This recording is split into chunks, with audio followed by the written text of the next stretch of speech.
मैंने कभी ऐसे लोगों से बहुत ज़्यादा रिक्वेस्ट नहीं करी कि प्लीज़ सब्सक्राइब 1 मिलियन होने वाले हैं। तो मतलब मैं इतना ज़्यादा एक्साइटेड नहीं था पर्सनली, क्योंकि मुझे लगता था कि मेरे गोल्स सिमिलर ही है, कि मुझे कंटेंट बनाने में मज़ा आता है, चाहे 10,000 सब्सक्राइबर्स हो, चाहे 100,000 हो, चाहे 1 मिलियन हो। मेरे ख्याल से जब मैंने स्टार्ट किया था तो मैं एक ही इनकम पर रिलाई करता था, that was Google AdSense ad revenue. पर अभी काफ़ी रेवेन्यू स्ट्रीम्स ओपन हो गई हैं। Graphy has help me in actually thinking of what I could never be. मुझे कभी पता नहीं था कि I could be a teacher. हम देखते हैं बॉलीवुड स्टार्स की तरफ, काफ़ी लोग फ्राइडेज को लुक अप टू करते हैं कि यार फ्राइडे मेरी मूवी रिलीज हो रही है, और जब उनकी मूवी नहीं चलती उन्हें नेक्स्ट मूवी के लिए सोचने के लिए 6 महीने लग जाते हैं। But we as content creators are lucky कि हम नेक्स्ट वीडियो इमिडिएटली स्टार्ट कर सकते हैं, चाहे तो नेक्स्ट वीडियो एक हफ्ते में, एक दिन में बना सकते हैं, and we can improve immediately. So ये एडवांटेज बहुत ज़्यादा है हमारे पास।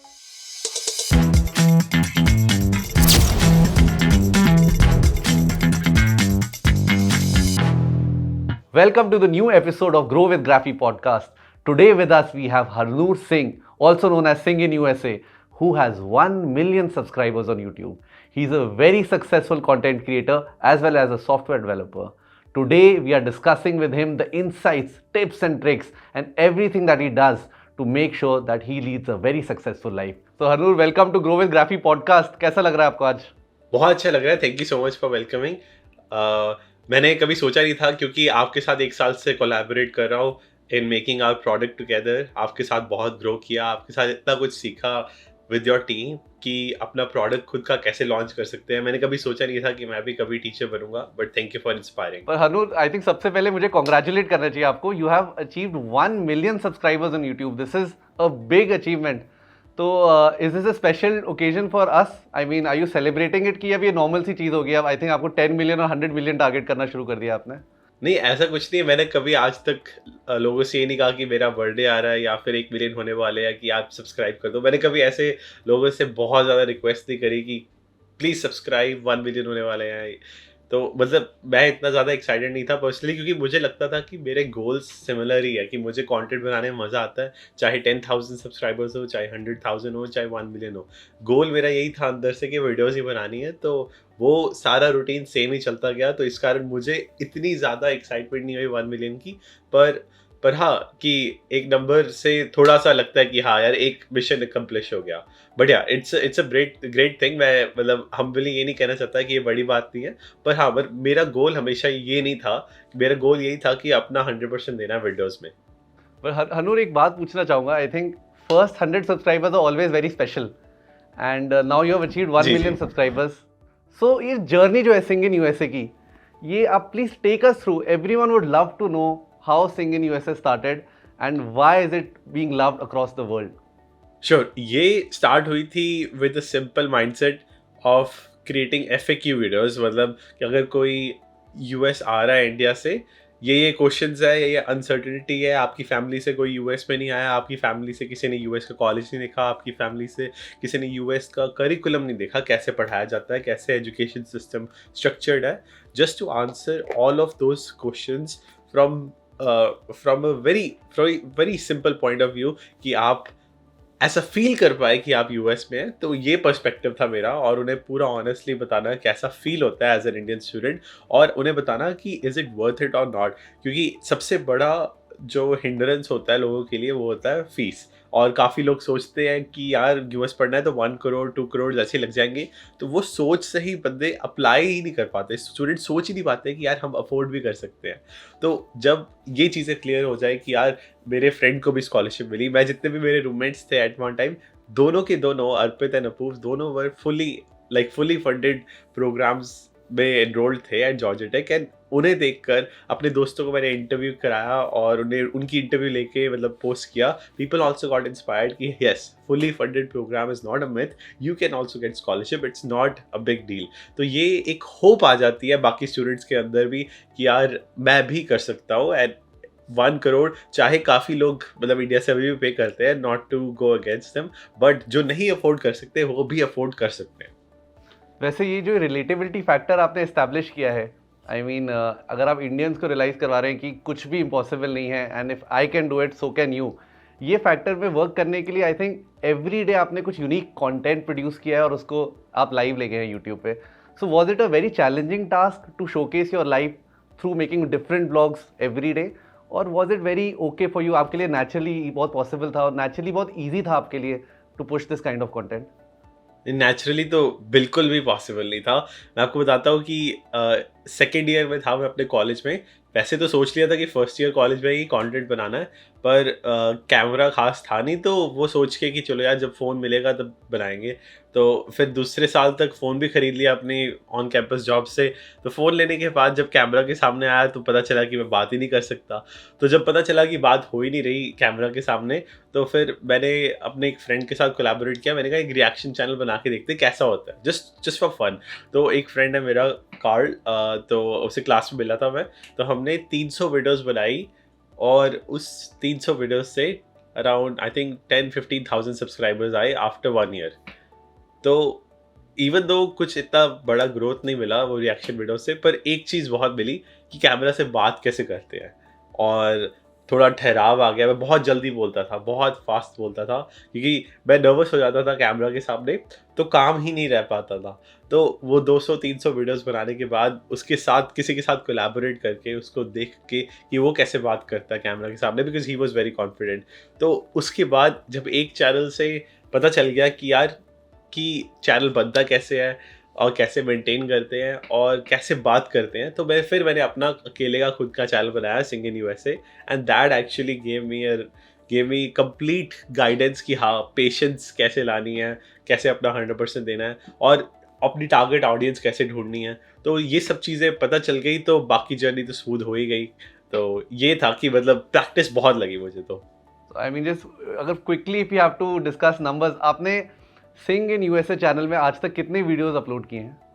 आई थिंक 500 से ऊपर वीडियोस चली गई हैं और 2018 में शुरू किया था और 2018 में जून में मैंने पहली वीडियो डाली थी कि मेरे वीज़ा कैसे मिला। और उसके बाद 2019 में आई थिंक विद इन 2019 में जैसे ही मैंने समर इंटर्नशिप शुरू की थी, कुछ महीनों में 100,000 भी हो गए थे।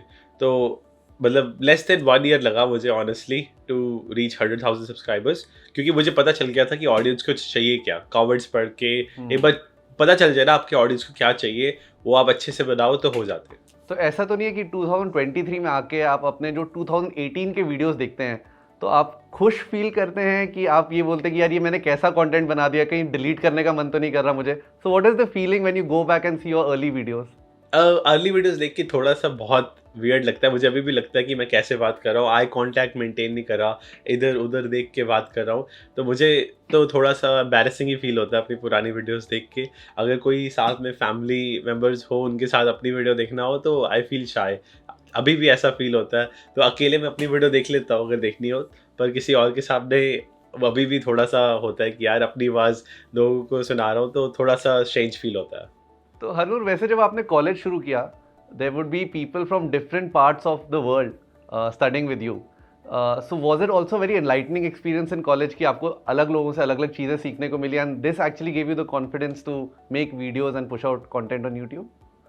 जी, मुझे बहुत यूनिक एंड डिफरेंट फील हुआ, पर ये बात बताना चाहूँगा कि बाकी स्टूडेंट्स को शायद ना हो, क्योंकि अब मैं देखता हूँ काफ़ी स्टूडेंट्स आने से पहले ही टारगेट करते हैं that they want to live with students who are like in the same community. अगर आप एक सिटी से बिलोंग करते हैं, वो कोशिश करते हैं कि वो उनके जैसे ही हो। तो ये बहुत लोग कोशिश करते हैं कि I want to be with a roommate who is just like me in terms of food, culture and everything।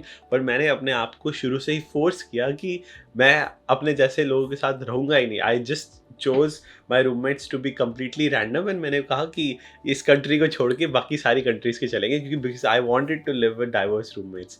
तो वो एक्सपीरियंस ही काफ़ी मेरे लिए यूनिक था। 4 साल कॉलेज के lived with roommates from Japan, France, Africa, and also South Africa, and then Germany and Bangladesh, Pakistan, everyone, जो भी आप सोच सकते हो, हर तरह के रूममेट्स के साथ रहा। हर एक से उनके कल्चरल एलिमेंट्स सीखने को मिले, एंड मोस्ट इम्पॉर्टेंट थिंग मैंने सीखा कि दूसरे लोगों के साथ दोस्ती कैसे करते हैं जो आपके जैसे नहीं है। This thing actually change my life because अगर आज मैं कोई भी जॉब करना चाहूँ, चाहे वो ऊबर टैक्सी ड्राइविंग हो जो मैंने अभी शायद ट्राई की, चाहे कोई भी हो, आई don't feel shy in interacting with other people who are not like me. तो एक गैप और स्मॉल टॉक करने के लिए और एक जो गैप फील होता था वो अब फील नहीं होता. हनूर, आपने तो ये अपना गैप हटा दिया, लेकिन आपके जो रूममेट्स थे were they also comfortable to come in your videos कि वो अभी भी शाय फील करते हैं? नहीं, काफ़ी रूममेट्स अभी भी शाय फील करते हैं, पर उनसे मैं कहता हूँ कि अगर 1-2 मिनट बात करनी हो तो मान जाते हैं. मतलब सम फ्रेंड्स आर कि हम 10 मिनट तक तो नहीं बैठ सकते कैमरा के सामने, दे फील शाय, पर 1-2 मिनट के लिए मान जाते हैं अगर उनकी परमिशन लेता हूँ सबसे पहले. अगर वो मानते हैं तो ठीक है, नहीं तो it's okay, I just don't force them. So as a content creator, एक क्रिएटर के पास कितनी रेवेन्यू स्ट्रीम्स रहती हैं? आप ये बताना चाहेंगे कि how can a creator earn money? Sure. मेरे ख्याल से जब मैंने स्टार्ट किया था तो मैं एक ही इनकम पर रिलाई करता था, that was Google AdSense ad revenue. पर अभी काफ़ी रेवेन्यू स्ट्रीम्स ओपन हो गई हैं. तो ऑर्डर में बात करते हैं. नंबर 1 इज़ गूगल एडसेंस, आप यूट्यूब पे वीडियोस बनाओ, एड्स आती हैं. नंबर 2 इज़ फेसबुक एडसेंस, अगर आप सेम वीडियो को फेसबुक पर भी डाल रहे हो तो फेसबुक एड्स भी काफ़ी अच्छा पे करती है. Number 3 could be affiliate marketing. तो अगर आप मेरी वेबसाइट पे जाओगे singinusa.com, वहाँ पे अगर आप माई गियर का पेज जाओगे, वहाँ पे भी काफ़ी प्रोडक्ट्स जो मैं यूज़ करता हूँ they are affiliate links, and मेरे यूट्यूब की हर वीडियो डिस्क्रिप्शन में भी आपको अफिलिएट लिंक्स मिल जाते हैं. And number 4 could be sponsorships. अगर किसी कंपनी का प्रोडक्ट मुझे जेन्युइनली पसंद आता है तो आई promote it in my video and cost a fee for it, या फिर उनका affiliate model I choose, whichever one I think is better. And last could be that I personally think has a great scope is making your own product, जो आप एक and last would be making your own product, जैसे मैंने आपके साथ collaborate करके अपना course बनाया which has actually transform my life. So Hanur would love to understand how has Graphy helped you? Graphy has helped me in actually thinking of what I could never be. मुझे कभी पता नहीं था कि I could be a teacher. Graphy is a SaaS service, is software as a service, जो आपको provide करता है कि अगर आपको अपना प्रोडक्ट लॉन्च करना है, अपना कोर्स बनाना है, चाहे वो रिकॉर्डेड हो, लाइव हो, and it can handle even more than 5,000 students in some cases. तो no matter how big your audience is, you can do it.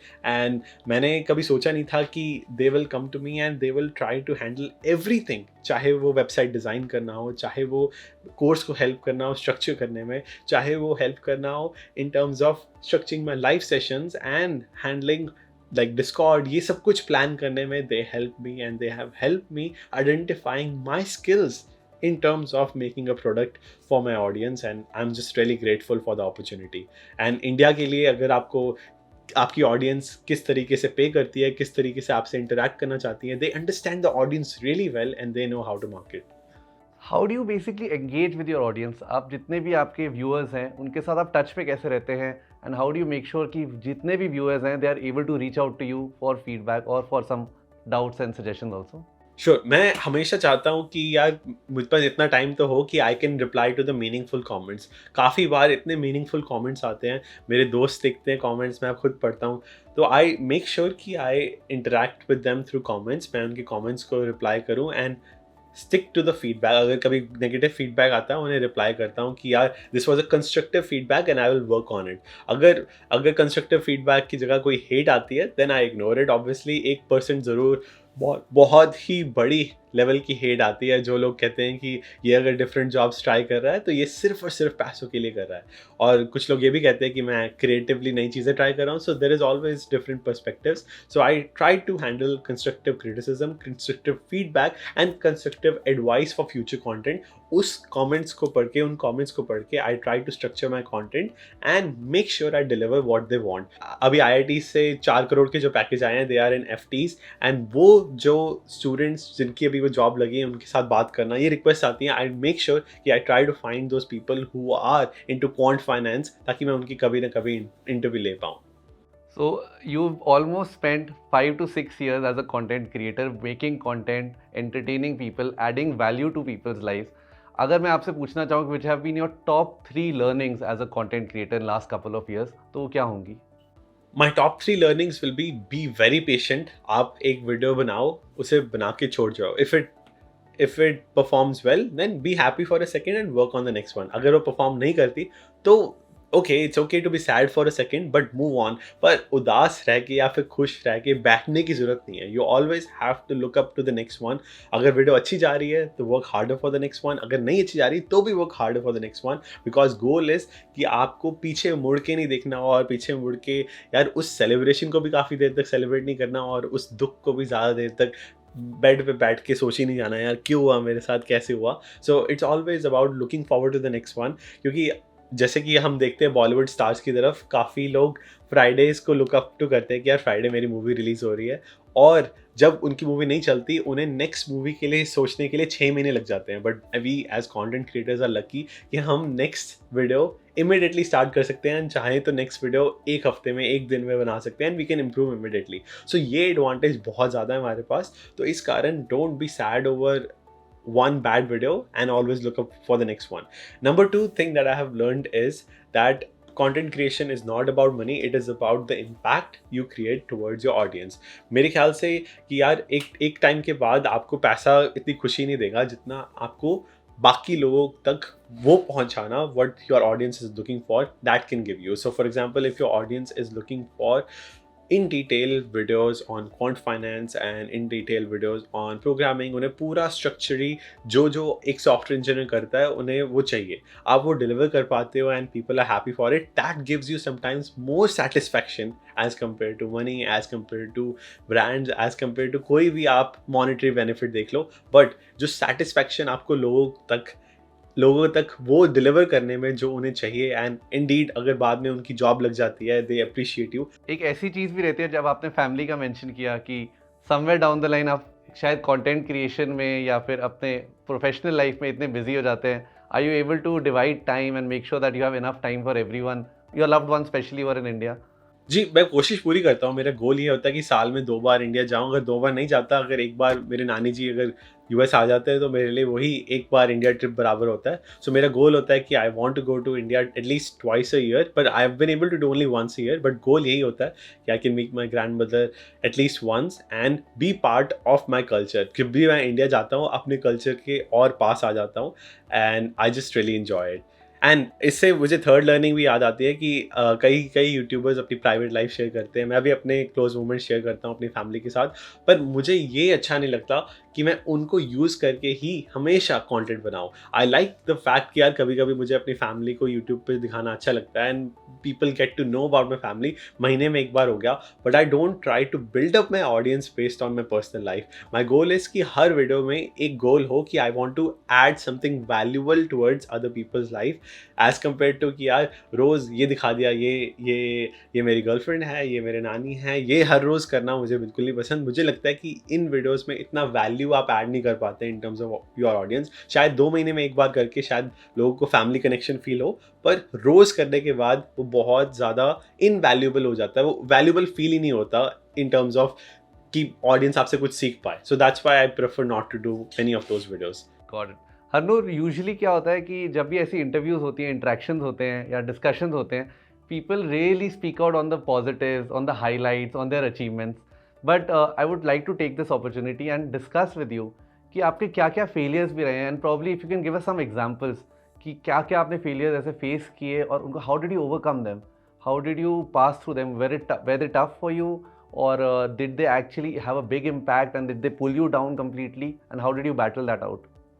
In terms of my failures, मुझे तो बचपन से ही मुझे फेलियर्स की आदत पड़ गई थी। जब मैं 3rd क्लास में था तो माय पेरेंट्स सेपरेटेड, तो तभी से मुझे पढ़ाई में बिल्कुल मन नहीं लगता था।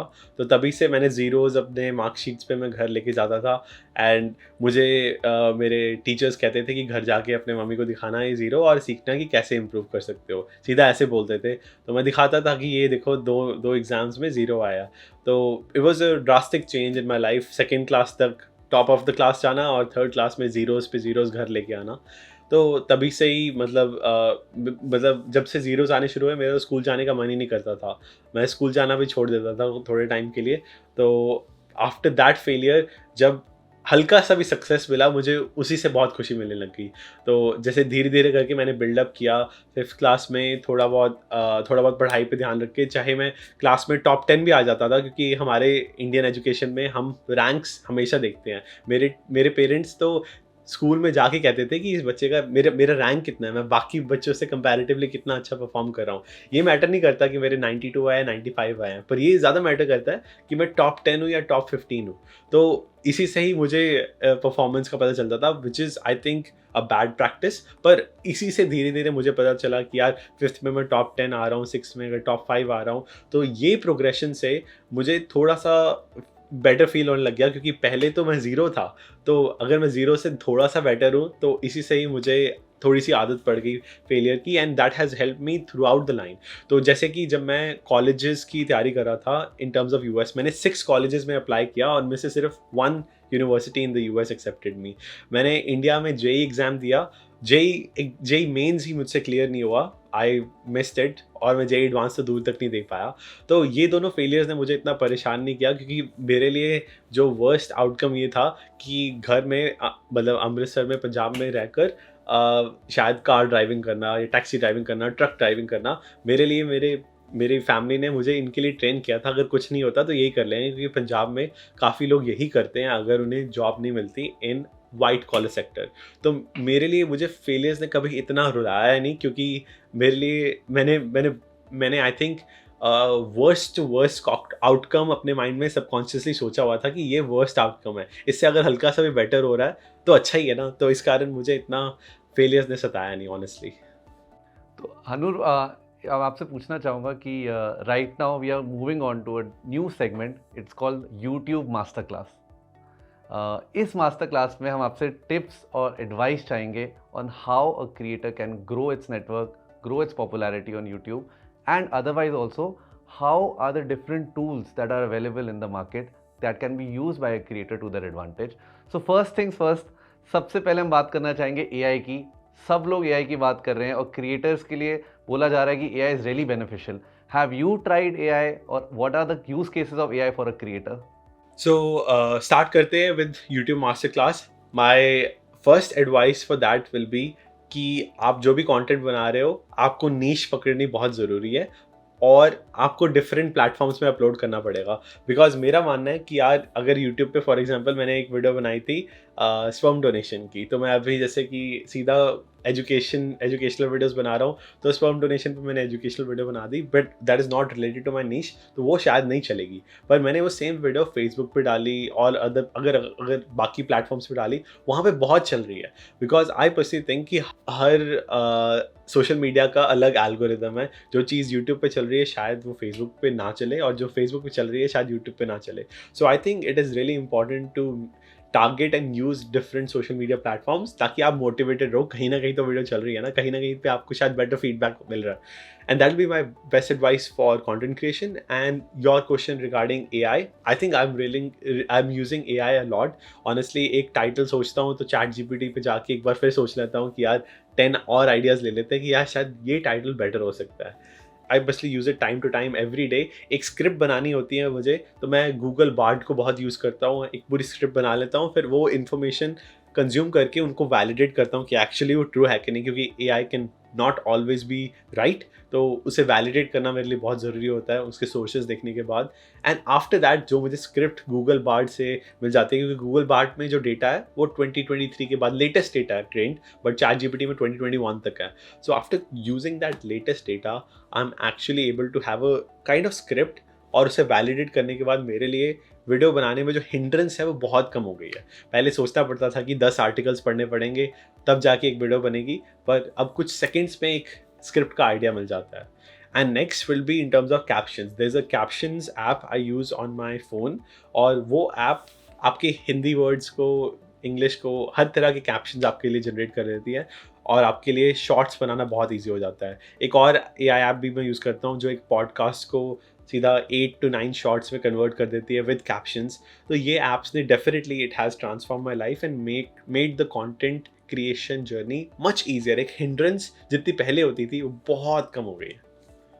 सो आई थिंक जिस तरीके से आप बता रहे हैं, I think the future is very strong for AI specifically if creators have to use it to their advantage. But आपको ऐसा लगता है कि कुछ एरियाज है where creators have to be careful और थोड़ा AI का यूजेज कम रखना चाहिए, maybe to maintain that certain level of genuineness, या फिर अगर ओवर यूज ऑफ AI करेंगे तो आई थिंक एक क्रिएटर की ओरिजिनल लुक एंड फील या फिर ओरिजिनल मैसेज कहीं ना कहीं डाइल्यूट हो जाएगा? जी, ये तो आपने बिल्कुल सही कहा। जब भी मैं एक वीडियो बनाने की कोशिश करता हूँ, तो मैं पहले खुद सबकॉन्शियसली अपने ऑडियंस की तरफ देखता हूँ कि उन्हें ये चाहिए, ये नहीं चाहिए। खुद सोचता हूँ एंड बाद में जब एक सर्टेनिटी आ जाए कि ये आइडिया लोगों को चाहिए, मैं एआई पे रिलाय नहीं करता कि यार कि टॉप 10 सर्चेज़ ये हैं, तो ये बनाना चाहिए। मैं अपनी ऑडियंस पे रिलाय करता हूँ, अपने अपने कमेंट्स को पढ़ के रिलाय करता हूँ आइडियाज़ के लिए। आई डोंट थिंक कि आप एआई पे क्रिएटिविटी के लिए रिलाय कर सकते हैं कि तू मुझे आइडियाज़ दे, मैं वही आइडियाज़ पे काम करूँगा। आप एक आइडिया को लेके और क्रिएटिव आइडियाज़ सोच सकते हैं एआई के थ्रू, बट वो जो बिगिनिंग है मुझे लगता है वो आपको अपने अंदर से या अपने अपने आसपास ऑब्जर्व करके ही आपको सोचना पड़ेगा, बिकॉज आई थिंक क्रिएटिविटी के मामले में humans are much better and ahead of AI and AI can never compete. पर एक बार आपके आपके माइंड में, आपके जहन में एक डायरेक्शन मिल गई, तो वो आप डायरेक्शन को स्टार्टिंग से लेकर डेस्टिनेशन तक पहुंचने में आप एआई का यूज़ कर सकते हो and that makes it much easier. Got it. So I think Harnoor Singh के पास मल्टीपल चीज़ें एक दिन में करने के लिए, from working to making videos to editing to uploading it to being in touch with their fans and members. मैं आपसे ये जानना चाहूँगा, आप अपने 24 आवर्स को कैसे डिवाइड करते हैं? What is your routine like? जी, मेरी रूटीन ऑलमोस्ट फिक्स्ड है। मंडे टू फ्राइडे मैं रोज़ ऑफ़िस जाता हूँ, और अगर ऑफ़िस नहीं जाता, अगर घर से काम कर रहा हूँ, जैसे अभी I am in New York city, तो माय गोल इज़ कि I stick to my routine है। सुबह नहा के अपने आप को ऑफ़िस वाले कपड़ों में पहन के एक एक माइंडसेट चेंज कर लेता हूँ। When I dress up in in a way that I am working as a software engineer, वो माइंडसेट खुद ही चेंज हो जाता है कि अब यूट्यूब के बारे में नहीं सोचना, अब फैमिली के बारे में नहीं सोचना, अभी सिर्फ 9 टू 5 अभी काम करना है और फ़ोन पे इतना डिस्ट्रैक्ट नहीं होना। तो एक माइंडसेट स्विच ऑफ करके और चेंज करके मैं कोशिश करता हूँ कि from 9 to 5 I just work on my daily job routine, and उसके बाद I quickly change my mindset again. I put my laptop, office laptop in the bag, उसे साइड पे करके अपना mindset again switch करता हूँ कि अब सिर्फ कंटेंट के बारे में सोचना है, कैमरा निकालना है, एंड आई हैव दोनों के लिए लैपटॉप भी डिफरेंट है, तो जैसे ही मैं दूसरे लैपटॉप पे आता हूँ वो माइंडसेट खुद ब खुद चेंज हो जाता है, and I start working on ideas. And हर रोज़ मेरी जो टू डू लिस्ट होती है उसमें 2 सेक्शंस होते हैं। एक होता है आइडियाज़ का सेक्शन कि हाँ, ये आइडियाज़ हैं जिसमें मैं काम कर सकता हूँ, एंड टू डू लिस्ट में बाकी जो डेडलाइंस होती हैं कि यार या आज ये वीडियो लाइव करनी है, आज डेंटिस्ट की अपॉइंटमेंट है, तो ये दोनों टू डू लिस्ट से मैं अपने आप को मैनेज करता हूँ। एक थर्ड टू डू लिस्ट होती है, वो ऑफिस के लैपटॉप में ही होती है कि ऑफिस का ये काम रहता है। तो ये तीनों टू डू लिस्ट से मेरी लाइफ काफ़ी ऑर्गेनाइज रहती है कि जब ऑफिस का लैपटॉप खोलना है तो ऑफिस की टू डू लिस्ट, जब यूट्यूब का काम करना है, घर का काम करना है, तो सिर्फ वो 2 to do list. Got it. Harnoor, I think everyone would love to know how much do you earn in a month? क्या आप ये बताना चाहेंगे हमें? जी, मैं आपको अंदाज़ा बता सकता हूँ कि आपको बताता हूँ, कुछ साल ऐसे भी थे, चलो लास्ट ईयर की बात कर लेते हैं। तो काफ़ी लोग पूछते हैं कि सॉफ्टवेयर इंजीनियरिंग से ज़्यादा कमाता हूँ या कम बताता हूँ, तो उससे आपको बता देता हूँ। आप एवरेज सैलरी अगर सर्च करेंगे, उससे आपको अंदाज़ा तो मिल ही जाएगा अटलांटा में। तो जब मैं लास्ट ईयर था, तो आई विल से कि मेरी यूट्यूब की इनकम और सॉफ्टवेयर इंजीनियरिंग इनकम काफ़ी क्लोज थी, और जो अभी आप एवरेज सर्च करोगे। पर इन द लास्ट 1 ईयर थोड़ा मैंने ब्रांड्स कम किया, मैंने पैसों पे कम ध्यान दिया, तो अभी एट दिस पॉइंट जो मेरी सॉफ्टवेयर इंजीनियरिंग इनकम है, आप किसी भी बिग टेक कंपनी की starting software engineering salary search करोगे, उसी से आपको आंसर मिल जाएगा यूएस में। वो मेरी डेफिनेटली अभी भी ज़्यादा है यूट्यूब की अर्निंग से, बिकॉज एक मुझे अभी भी लगता है कि टेक में आपके पास ग्रोइंग पोटेंशियल ज़्यादा होता है। आपका जो साइनिंग बोनस है, या फिर आपका जो प्रमोशन बोनस है, या फिर परफॉर्मेंस बोनस है, वो अभी भी कुछ ब्रांड्स को कंबाइन कर लो तो वो भी ज़्यादा है। तो इसी कारण वो मुझे मोटिवेटेड रखता है कि यार मुझे अपनी जॉब को अपना 100% देख के मुझे लगता है कि मेरे लिए ग्रोइंग पोटेंशियल ज़्यादा है, एंड मैं अपनी कंपनी के कस्टमर्स हैं उनको इम्पैक्ट बहुत जल्दी कर सकता हूँ, because we have so many customers. एक कोड चेंज, एक अच्छा फीचर गया, that helps making our customers happier, वो भी बहुत ज़्यादा अच्छा लगता है मुझे। इस कारण I try to give my 100% towards both of them. और मैं, अगर आप कहोगे कि यार कि अगर मुझे एक जॉब छोड़नी पड़े तो मैं कौन सी छोड़ूंगा, तो ये भी आप शायद पूछोगे, पर मेरे लिए दोनों जॉब्स बहुत ज़्यादा इंपॉर्टेंट है अभी। तो और मैं दोनों पैसों के लिए इतना नहीं करता, पर हाँ, या ये आप अंदाज़ा लगा सकते हो इससे income. So Harnoor, I think you have created so many videos and you travel a lot. So मैं आपसे पूछना चाहूँगा, are there any incidents that have happened जो आपने शायद फाइनल वीडियो में नहीं डाला है, लेकिन आज आप हमसे शेयर करना चाहेंगे? जी, ज़रूर। मेरा सबसे ज़्यादा इंटरेस्टिंग ट्रैवल स्टोरी होगा बैंगलोर का। मैं बैंगलोर जाता हूँ, मैं बहुत उदास होता हूँ एक दिन अब अमृतसर में। मैं सोचता हूँ कि यार कि काफ़ी लग गया घर में, अब थोड़ा मुझे इंडिया भी एक्सप्लोर करना चाहिए, तो मैं ऐसे ही सोच के बैंगलोर निकलता हूँ टू एक्सप्लोर बैंगलोर, क्योंकि एज ए सॉफ्टवेयर इंजीनियर मेरा मन था कि मुझे सिलिकॉन वैली ऑफ इंडिया भी देखना है ज़रूर। तो I go there in the plane itself, मेरे 5 दोस्त मिल जाते हैं, मैं अकेला निकला होता हूँ प्लेन में और किसी को नहीं जानता, ना बैंगलोर में किसी को जानता हूँ, ना अपने प्लेन में किसी को जानता हूँ। प्लेन में जाते जाते ही मेरे 5 दोस्त बन जाते हैं, लैंड करते ही मैं किसी के, उनमें से एक दोस्त के अपार्टमेंट में चाय पी रहा हूँ एंड उनके साथ खाना खा रहा हूँ, एंड अगले दिन उनमें से ही एक 5 दोस्तों के साथ उनकी कंपनी के या उनके स्टार्टअप का टूर कर रहा हूँ। अगले दिन उनमें से ही एक दोस्त की वजह से मैं स्कूटी चला रहा हूँ एंड स्कूटी चला के उनकी कंपनी में जाके उनके साथ अपना डेली काम कर रहा हूँ एंड उनसे काफ़ी चीज़ें सीख रहा हूँ and getting to learn about the culture of Bangalore by being with those 5 friends. ये मेरे लिए बहुत आइकॉनिक था and I think I can never ever forget my experience. काफ़ी लोगों को बैंगलोर पसंद नहीं है बिकॉज ऑफ ट्रैफिक, पर मेरे लिए अपने जैसे टेक इंथुजियास्ट दोस्त बनाना बैंगलोर में मेरे लिए सबसे बड़ी मेमोरी है। Okay, Hanur, now we are moving on to the rapid fire section. You have to be very quick and honest with your replies. Are you ready? Yes, for sure. Okay, the first question is favorite city you've lived so far? Vancouver because of my best friend and मुझे mountains and beaches को एक ही शहर में अच्छे से explore करना बहुत पसंद आया। Okay, one word to describe your experience when you were shifting from India to USA? Adventurous. Why was it so adventurous?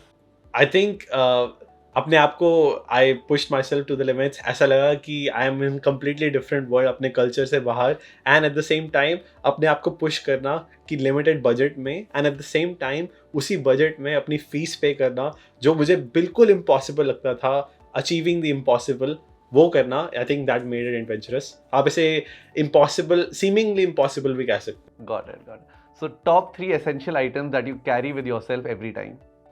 I carry my phone, my laptop and microphone because my laptop helps me using as a power bank as well. तो मुझे इन तीनों से ज़्यादा I try to be minimalistic, तो इन तीनों से गुजारा हो जाता है। Got it. So favorite cuisine that you discovered in US? Middle Eastern. I love kebabs and shawarmas. Got it. So your most memorable fan moment? Most memorable fan moment will be going to Canada. I went to University of Waterloo, जहाँ पे मैंने सोचा नहीं था मैं किसी को नहीं मिलूंगा, and I step out of my bus जो मुझे वाटरलू पहुँचा देती है। मैं वाटरलू की बस से उतर ही रहा होता हूँ, I meet a subscriber, and मैं वाटरलू में किसी को पहले से ही ढूंढ रहा होता हूँ कि I can find a student जिनकी मैं इंटरव्यू कर पाऊँ, पर बस से उतरते ही I find a student and who help me tour the whole University of Waterloo in Canada. And सोचा था कि यूएस में शायद लोग मुझे पहचानते हो, पर कनाडा जाकर किसी ने मुझे पहचाना और मेरी इतनी हेल्प की, that was so memorable. Your favorite hobby? Favorite hobby will be working out every day. Okay, one thing that is in your bucket list that you have to tick off this year itself. It was to visit New York City, but next would be to visit India sometime, and you all will find out soon. So Hanur, tell me your top 3 favorite books. Sure. My 3 favorite books will be number 1, Psychology of Money. अब पहले ही बता दूं, मैं I was not a book reader before. 1 year ago, I didn't used to read books, but currently my top 3 picks will be Psychology of Money, Magnetic Marketing, and number 3 is Real Estate Investing that I recently finished. It is, I think it is by, I forgot the author, but it is a complete guide to real estate investing in the US. Got it. If you had one superpower, what would it be? So I have never thought of a superpower, but if I have to think about it, it would be to survive without sleep, because I sometimes think कि यार सोने से पहले काफ़ी चीज़ें achieve नहीं की. I wish I was able to. So if I had a power to never sleep and still be active the whole time, that would be amazing. Okay. Which is that one song that is the most played in your phone right now? Her month change होता रहता है, but it was Taylor Swift songs a month ago, but the most ever song played of my life is Ye Tara Wo Tara Har Tara from the movie Swades, which is one of my favorite. Okay, who's your favorite hero? Shah Rukh Khan. Okay, अब तो आपको एक शाहरुख खान का dialogue बोलना ही पड़ेगा. अगर आप किसी चीज़ को पूरी शिद्दत से चाहो तो पूरी कायनात आपको मिलाने में मिल जाती है. इसके अलावा एक और dialogue I use a lot, हम शरीफ क्या हुए पूरी दुनिया ही बदमाश बन गई. क्या बात है. These are, I think, Favorite memory from your college days in US? Favourite memory will be friends. मुझे अभी भी थोड़ा दुख होता है कि the friends that I was really close with वो थोड़ा सा दूर मूव हो गए हैं, so I can not interact with them as much as I used to. लोग सब्सक्राइबर्स भी कमेंट करते हैं, but if I get to be close to all of my friends from college, वो बहुत सही रहेगा. The most challenging aspect of being a content creator? I think the most challenging aspect will be being creative. एक time के बाद आपको लगता है कि यार you are running out of creative ideas. एक आपको टू डू लिस्ट जब आपकी ख़त्म हो जाती है, you feel like you are starting from zero with zero ideas. आपको और ऑब्जर्व करना है, कलेक्ट और ideas, and that is most challenging. And I think views से ज़्यादा चैलेंजिंग मुझे क्रिएटिविटी ज़्यादा लगता है. कुछ लोग कहेंगे कि यार like keeping up with the million 200,000 ये व्यूज़ कंसिस्टेंट रखना मुश्किल है, पर मेरे लिए क्रिएटिव आइडियाज़ रखना बहुत मुश्किल है. Okay. Favorite YouTube video that you've created so far? My favorite video will be a day in life as a software engineer when I was 20 years old or 21 years old, and that is the biggest hit on the channel as well. But that was my favorite because उसमें मैंने 4 दिन मेहनत की थी, and that was the video I worked really really hard. 4 days of planning, 4 days of thinking of the best events that happens in my company. Like चाहे वो free food हो, चाहे वो फ्री में स्पाइडरमैन मूवी देखना हो, चाहे वो कैंपिंग के लिए जाना हो, collecting all those memories together in one video, that was very challenging and I really enjoyed making it. So the most unexpected thing that you've learned after you become a YouTuber? I think most unexpected thing was being really polite. मुझे लगता था कि the way we talk in India is already polite enough. जैसे कि लोग कहना कि यार ये समोसा दे दो, ये दे दो, it's polite enough. But यहाँ पे कहना can I please have a samosa, कभी सोचा नहीं था कि ऐसा बोलना पड़ेगा. I thought just saying can I have samosa is good enough. But having that please every single time was bit unexpected, but I got to learn as I came here. So Harnoor, if there is one tip that you'd like to give for someone to live a perfectly balanced life, what would that be? I think my best advice will be to prioritize the people, family, and friends around you more than your work. And मतलब there is much more beyond work in life. कभी भी ऐसा होता है कि आपके friend को कोई इमरजेंसी आती है, चाहे वो फाइनेंसेस में हो, चाहे किसी भी चीज़ में हो, आप अपने करियर को आगे रख के उनको मदद करने के लिए मना मत करो. Because I think at the end of the day when you go up in your career, आपके वही दोस्त आपके साथ सेलिब्रेट कर रहे होंगे. So it takes some guts, it takes some energy कि यार आप अपना इम्पॉर्टेंट करियर का टाइम छोड़ के अपने दोस्तों की हेल्प करने क्यों जाओ, जिनको आपको लगता है कि आपको ज़रूरत ही नहीं है उनकी, but they will be part of your success in future as well. Okay, and one advice you would give to someone who's just starting their content creation journey? I think my one advice will be to start on all social media platforms and continue experimenting your niche. आप अपनी niche बनाने के लिए experiment करो, and in one platform you will definitely find and get result. लोग share करेंगे, आपको नहीं पता वो Facebook पे ज़्यादा share करेंगे, Instagram पे ज़्यादा share करेंगे, YouTube पे ज़्यादा share करेंगे, but keep experimenting and one day it will work out. And the final question, Harnoor, how was your experience on the Grow with Graphy podcast? It was wonderful. It helped me knowing myself more, and it helped me know who I am again. Even though आपको लगता है आप successful हो या नहीं हो, कई बार आपको अपने आप को पहचानने में दिक्कत आती है, कई बार अपने आप को भूल जाते हो in your curriculum, but you helped me again know who I am, and it was wonderful going through my entire journey of the last 10 years with you. It was wonderful. Thank you so much. It was a pleasure for all of us to have you here, and it was a very insightful session that we had, and we wish you all the very best for your future endeavors, Harnoor. Thank you so much. It was wonderful talking to you as well, and best of luck. Thank you. Bye. Thank you, Harnoor. Thank you for tuning in. Well, we have a special offer for you on Graphy. The first 100 viewers who click the link in the description get a special price on the Graphy subscription. So what are you waiting for? Sign up today.